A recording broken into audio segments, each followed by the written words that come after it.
Assalamualaikum warahmatullahi wabarakatuh.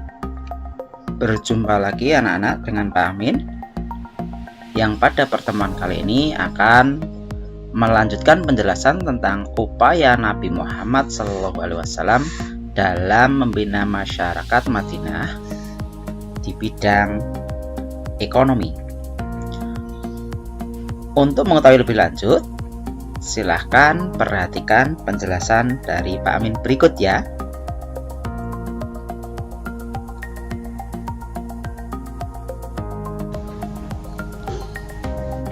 Pada pertemuan yang lalu, Pak Amin sudah menjelaskan materi upaya yang dilakukan Rasulullah di bidang agama serta di bidang sosial.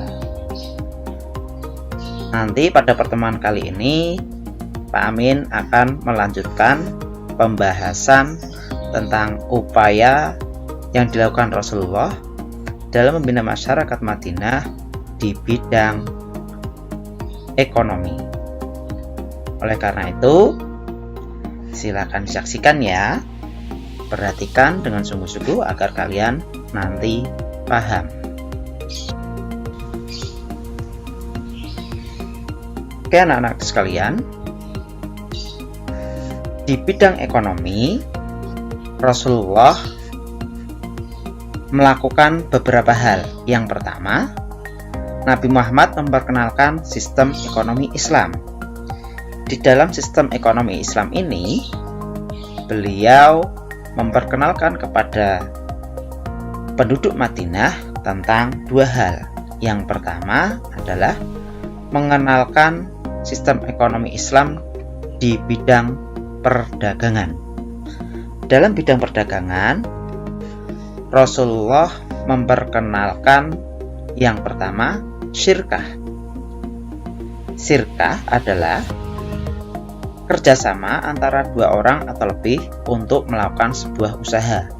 Jadi, pada saat Nabi Muhammad berada di Madinah, beliau memperkenalkan suatu kerjasama antara dua orang atau lebih dalam membangun sebuah usaha, sehingga kerjasama tersebut saling menguntungkan.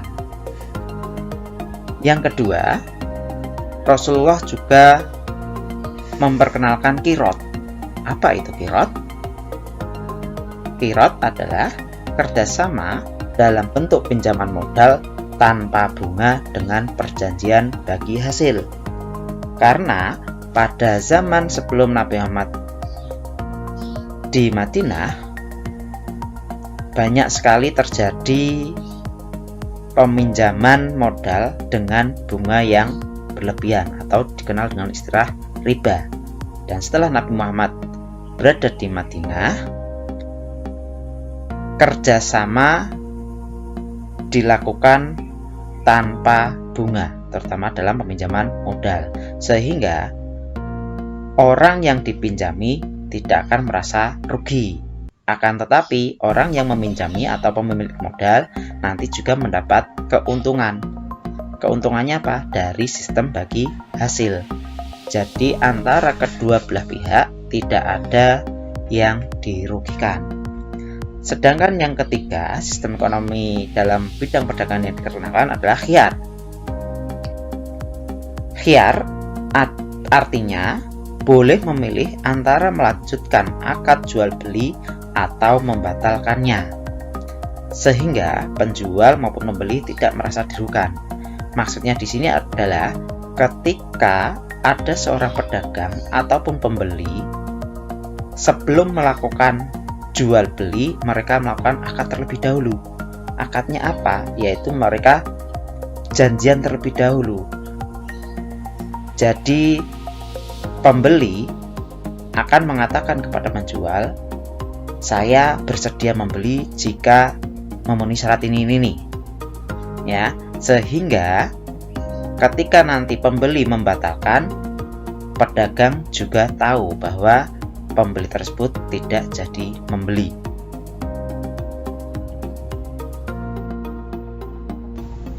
Selanjutnya, upaya Nabi Muhammad di bidang ekonomi untuk bidang pertanian dan perkebunan. Di sini Rasulullah memperkenalkan musakoh. Musakoh adalah bentuk kesepakatan antara pemilik lahan dengan pihak lain agar tanaman di perkebunan atau persawahan diairi atau disirami hingga berbuah. Maksudnya di sini adalah pemilik lahan memberikan izin kepada orang lain untuk merawat atau menyirami tanaman yang ada di kebun atau sawahnya, dan setelah panen maka nanti hasilnya bisa dibagi sesuai dengan kesepakatan. Oke, yang kedua, mukhabarah. Mukhabarah adalah akad kerjasama atau sewa menyewa lahan pertanian antara pemilik lahan dengan penggarap. Hal terpenting dalam mukhabarah adalah pemilik lahan hanya menyediakan lahan saja, sedangkan bibit dan pupuk berasal dari penggarap lahan. Ingat-ingat ya, mukhabarah bibitnya dari penggarap lahan, sedangkan hasil panennya nanti itu akan dibagi sesuai dengan kesepakatan. Yang ketiga, muzaraah. Muzaraah adalah akad kerjasama antara pemilik lahan dengan penggarap untuk menanam, merawat hingga memanen hasilnya, di mana benih, pupuk, atau peralatan untuk pertanian bersumber dari pemilik tanah atau pemilik lahan. Jadi jangan sampai terbalik ya.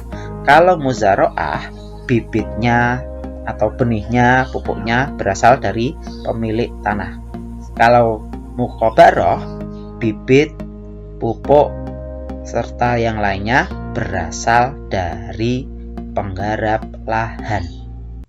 Oke, anak-anak, jangan sampai terbalik.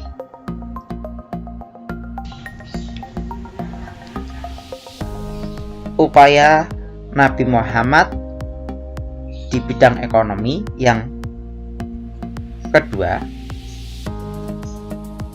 setelah yang pertama tadi mengenalkan sistem perekonomian Islam ya, yang kedua yaitu melakukan perdagangan dengan mengedepankan kejujuran dengan tidak mengurangi timbangan.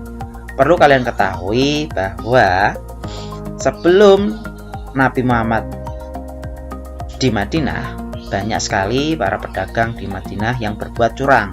Curangnya yaitu mereka suka mengurangi timbangan barang dagangannya. Sehingga perlu kalian ketahui bahwa dalam berdagang kita tidak boleh mengurangi timbangan, karena itu suatu perbuatan dosa.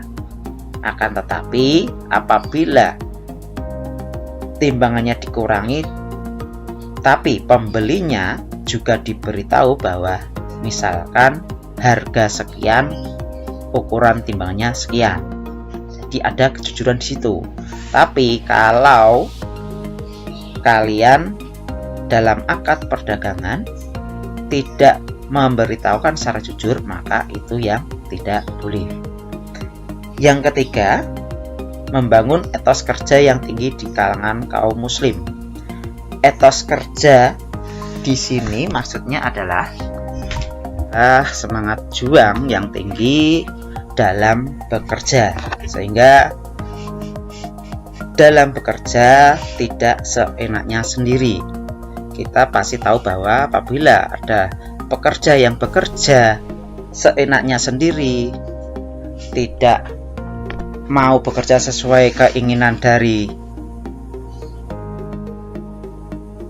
bos atau majikan, maka pasti majikan akan kecewa. Yang keempat, mewajibkan zakat. Zakat mulai diwajibkan dikeluarkan pada tahun kedua Hijrah. Ya. Zakat dikeluarkan dalam rangka untuk perataan ekonomi di kalangan kaum muslim dan untuk meningkatkan kesejahteraan bagi fakir miskin. Jadi dengan dikeluarkannya zakat, maka diharapkan kaum fakir yang ada di Madinah kesejahteraannya lebih terjamin. Dan zakat merupakan perintah dari Allah, sehingga mengeluarkan zakat juga sebagai bentuk ibadah.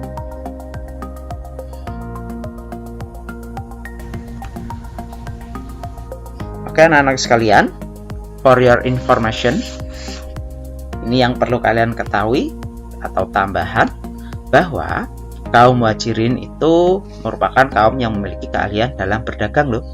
Sedangkan kaum ansor itu ahli dalam bidang bercocok tanam. Karena keahlian yang berbeda tersebut, maka Rasulullah memperkenalkan mereka sehingga mereka saling berkaitan. Yang satu bercocok tanam, yang satu berdagang. Mereka dapat menjalin kerjasama sehingga dapat menghasilkan keuntungan yang dapat membantu perekonomian mereka. Yang kedua, sebelum Islam datang ke Madinah, banyak pedagang yang berbuat curang dengan cara mengurangi hasil timbangan. Hal ini sangat merugikan. Maka dari itu setelah Rasulullah datang, hal tersebut diubah. Yang ketiga, tokoh-tokoh Islam yang terkenal dengan kepiawaiannya dalam berdagang diantaranya adalah Abdurrahman bin Auf, Abu Bakar As-Siddiq, Umar bin Khattab, dan lain-lain. Oke anak-anak, sekian dulu dari Pak Amin. Semoga bermanfaat. Jangan lupa kalian tetap semangat dalam belajar. Raihlah prestasi setinggi-tingginya. Semoga kalian semua menjadi anak yang soleh-solehah, bermanfaat bagi masyarakat, bangsa, dan negara. Saya akhiri. Wassalamualaikum warahmatullahi wabarakatuh.